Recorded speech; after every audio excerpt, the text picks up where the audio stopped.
So I've cut out all of my interfacing, and now I'm ready to iron on the lining fabric. Now you'll probably notice this sort of has a shape of its own. This is just how the interfacing was on the bolt. And in this case, and in the case that you actually get a crease in the bag later, you can just iron it again and all of those creases will come out. So by the time this is put on, this fabric is put on, this will be totally flat. So you don't have to worry about that. So you want to take your iron-safe fabric, obviously, and place it over top of your interfacing piece so that the iron-on side is facing up, and leave about 1 inch on every side of your piece.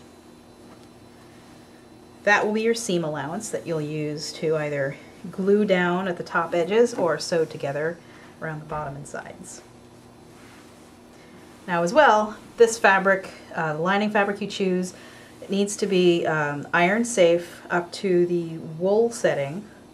So I would not go with any sort of a polyester. You want to use cottons, broadcloth.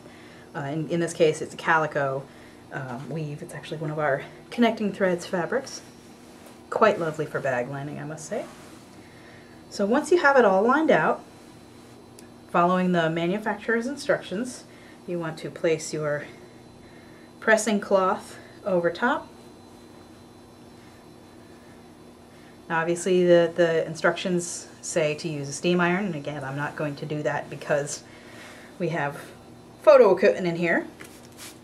So I'm just going to get it a little bit wet.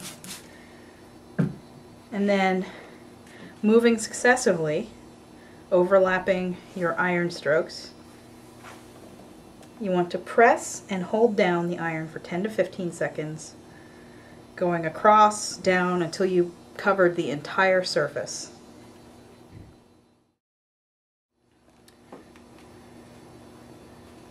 Alright, so this piece is done. Now obviously you can still see iron marks. In this case they'll just fade over time. This is a pretty typical thing that you'll see with cottons and things.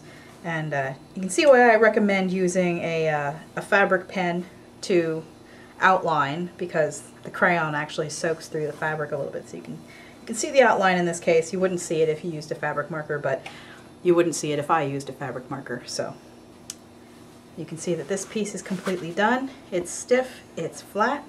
So now on to the other 3.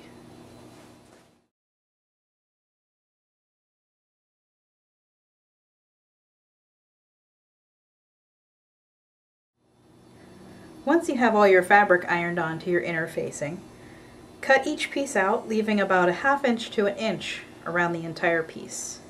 And then it's time to line up your pieces and start to sew them together.